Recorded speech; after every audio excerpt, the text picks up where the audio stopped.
Atannayitaayita yatenda nnyina okufumba. Muzeeyi Magala azzizza Katikkiro mu kibiina amusomesezza ebyafaayo bya Buganda. N'atufuga otuuka ku lunaku lw'okusatu ng'ennaku z'omwezi 5 omwezi ogw'omwenda 1945. Oyo bw'avaawo enkeera ku lwokuna ng'ennaku z'omwezi 6 baatuwa Oweekitiibwa Ernest Kawalya Kaggwa n'ajja n'atufuga. Naye waliwo ebitaagenda bulungi n'emyaka 5 egitaagala kuwera ne tulonda. Katikkiro alabudde ku bawemula. Kasuku temuwemula bwe mba mwogera. Kasuku gwe ngamba ntunuulira. Leka kwefuula nti owulidde. Bwe mba mwogera temuwamala tokkiriza muntu awumulira ku mukutu gwo. Ennaku zino abaana bakubawo ebigambo oba balina abazadde. Asuubizza okukyaza Lil Puzzle. So nno bambi kino ekirenzi Lil Puzzle kyeddira mutima. Okimanyi? Kyampandiikira kyagala kujja kwetonda ndoza nje nkirabe. Lord Mayor Lukwago asuddewo Dr. Besigye. Si wakuddamu kumuwolereza. Si yekka nange nataddeyo. Gwe tokimanyi nti nze omu ku balooya ba Dr. Kizza Besigye. Kati Besigye mwamulese avundire mukomera. Si kyekyo. Naye gwe kyoba omanyi. Mwagenderedde ki mu kino? Oli yatuwa ebiragiro. TikTok Benita akomyewo e Uganda. Bwafaanana ku TikTok si bwali ku gulawunde. Wano muddugavu.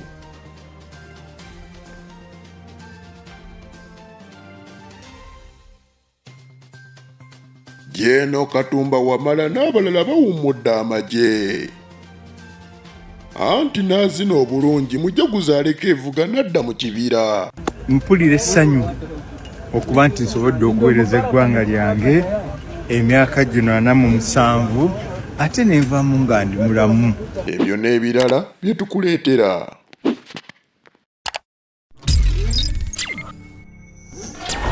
Enefik Media. Olwaleero Muzeeyi Magala asobodde okukiika embuga oluvannyuma lwa Katikkiro Charles Peter Mayiga okumuyita ate abeere nga amukyalirako olw'ebigambo byayogera ebyasanyusa Mukuuma Ddamula. Ono azze n'atandika okuba nga asomesa Obuganda nga ne Katikkiro mw'omutwalidde. N'atufuga otuuka ku lunaku lw'okusatu ng'ennaku z'omwezi 5 omwezi ogw'omwenda 1945. Oyo bw'avaawo enkeera ku lwokuna ng'ennaku z'omwezi 6 baatuwa Oweekitiibwa Ernest Kawalya Kaggwa n'ajja n'atufuga. Naye waliwo ebitaagenda bulungi n'emyaka 5 egitaagala kuwera ne tulonda ng'ennaku z'omwezi 11 omwezi ogw'omwenda mu 1949 ne tulonda Oweekitiibwa Paulo Neri Kavuma. Paulo Neri Kavuma etumala omulonda n'atufuga.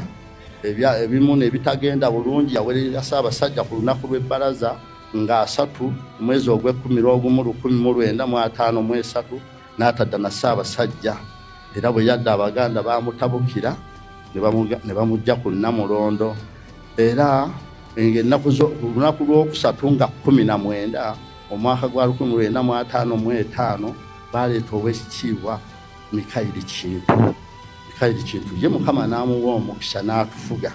Naye omukago gwa UPC gwamusuuzaawo obwa Katikkiro ne balonda Oweekitiibwa Joash Mayanja Nkanji. Ne bamukwasa dda mu lunaku lw'okutaano ng'ennaku z'omwezi 2 omwezi ogw'Ekkumiroogumu 1964. Ssaabasajja n'asiima n'agitukuumira paka mu mwezi gw'Ekkumi 1993 n'agiwa Oweekitiibwa Mulwanyammuli Simwogere. Naye Oweekitiibwa Mulwanyammuli Simwogere obujjuvu bwa Katikkiro bwabujjako 94. N'atufuga n'atukulembera paka ng'ennaku z'omwezi 31 omwezi ogw'Ekkuminebiri omwaka 2005 Oweekitiibwa Dan Mulika n'atukwatamu n'atutwalayo emyezi 11. Oyo n'atukwasa Oweekitiibwa ML Sendawula eyatukulembera paka mwezi gwa omwaka gwa 2008 Ssaabasajja Kabaka n'asiima n'atukwasa Oweekitiibwa Inginiya Yowaana Batisita wa Lusimbi bwe bakazaako JB wa Lusimbi n'atufuga otuukanga ennaku n'atukulembera tuukanga ennaku z'omwezi 12 omwezi ogwokutaano 2013 Ssaabasajja Kabaka bwe yasiima n'akuwa Ddamula otukulembere. Emyaka 1026 n'emyezi 5 n'ennaku 11. Ye Katikkiro alabudde abavubuka naddala bakozesa omutimbagano okuwemula. Kasuku temuwemula bwe mba mwogera. Kasuku gwe ŋŋamba ntunuulira. Leka kwefula nti owulidde. Bwe mba mwogera temuwemula tokkiriza muntu awumulira ku mukutu gwo. Ennaku zino abaana bakubawo ebigambo oba balina abazadde. Balina ababazaala. Maama wo nga gyali awantu watudde kannabukuliro bw'alaba akantu ako n'omugambo otya babyogera bawemula naye ofuna obuganzi obwo obw'amangu bwe kiri kubanga ebyo ebisasamaza bikyamula abantu biringa akabi bwe kagwa ku kyalo bagamba nti kakirenga. Era Mukuuma Ddamula asuubizza okukyaza Liripazo kubanga yamugamba nti ebyokwemula agenda bivaamu wabula kajje yeetonde. Sono bambi kino ekirenzi Liripazo kyaddiga mutima okimanyi kyampandiikira kyagala kujja kwetonda ndoza nje nkiraba. Tovuma bantu. Lwaki ovuma Muzeeyi Magalo omuvumira ki? Ne bw'oba tokkaanya na byayogera gwe byogere nga bw'obiraba tomuvuma tojereegerera toleekaanaleekaana. Kambabuulire ekikula amangu kifa mangu. Omuvulo ogulwawo okukula gwe gusinga obugumu era omuntu ayagala okuzimba omusingi omugumu alina kukola ebyobuntu bulamu ebyekisajja kikulu. Waliyo ekigambo nti ebyekikazi kikulu mu Luganda tekiriiyo naye ennaku zino ye Ivan Kalanzi ng'onono nga ye mubaka akiikirira abantu b'e Nakasongola avuddeeyo n'abeera nga ebigambo bye ate byayogedde mu Parliament ku Prime Minister omukyala Robinah Musafiri Nabbanja bimukalidde ku mumwa oluvannyuma lw'okumwogerako nga byayogera bw'atabituukiriza nga nno wano ayogera ku ngeri bwe yajja e Nakasongola n'asuubiza okukyusa Health Center 2 zifuuke Health Center 3 oba okukuza Health Center zive ku 2 zidde ku 3. Ono nno ebigambo bino bimukalidde ku mimwa. Yes, the capital city. Right Honorable Prime Minister, several times you have come to Nakasongola and given empty promises. Yes, government communicated that all Health Center 3s, rather 2s, will be elevated to Health Center 3s. And then Health Center 4. Honorable Member, I want to help you. If you want something, you start on a good note. We have suffered, Honorable Speaker. This is your first time in Parliament. Yes. You start by telling the Right Honorable how she has been a very hard-working Prime Minister. So please go ahead.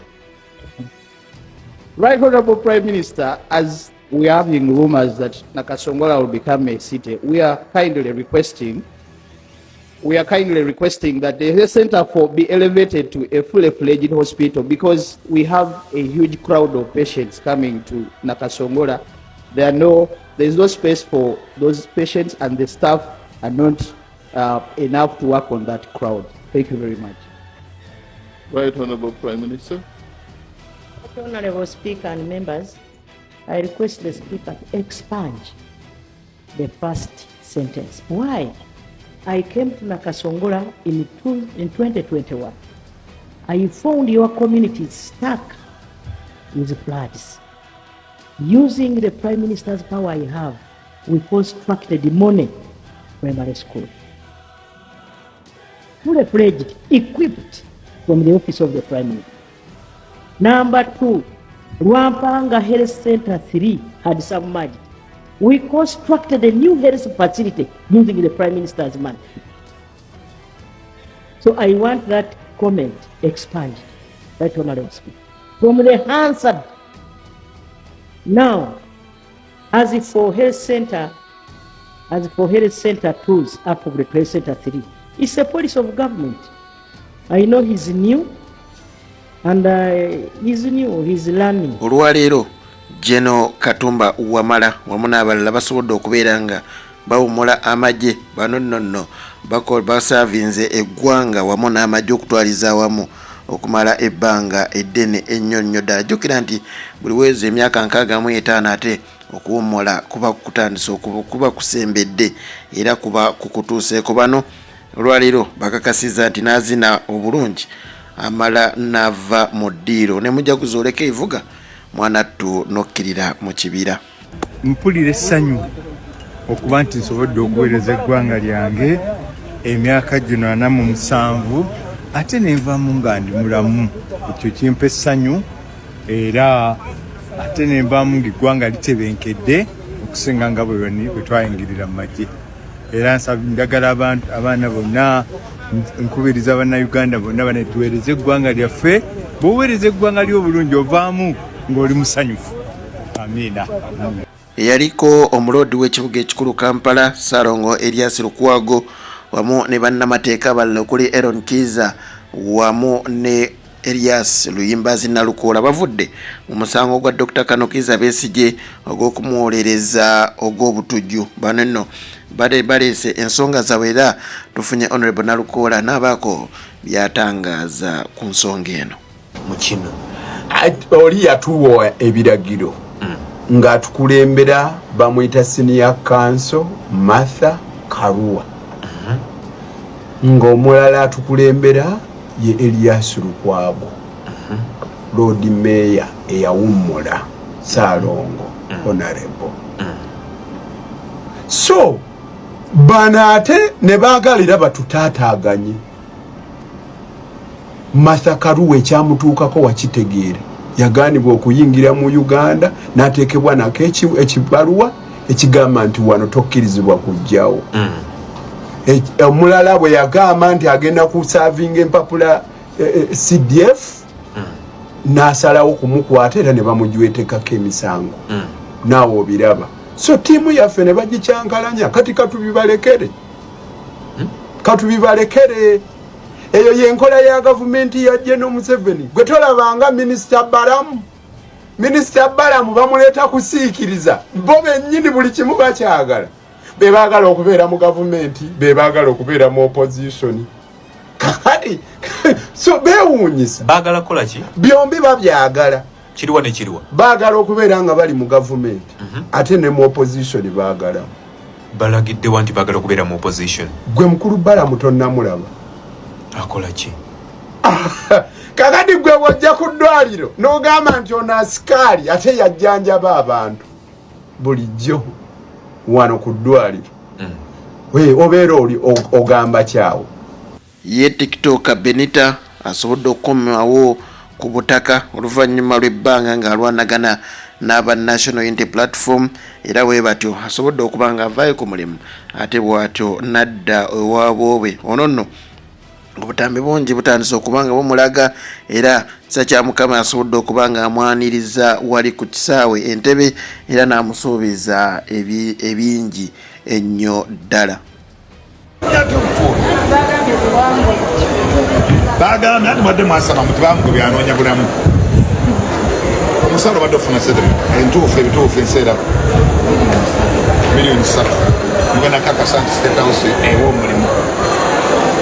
Mwade mwasaba mulowooza obulamu bumulemye. Gwalumiza ensi omutwe ate n'obalaga nti oli mugagga ku mutima obusere n'obuzaayo naye mwana gwe oli mukazi. Omukama akonkomye nkwagaliza byonjagaliza. Nze Shafiq Luwanga beera bulungi. Uweraba.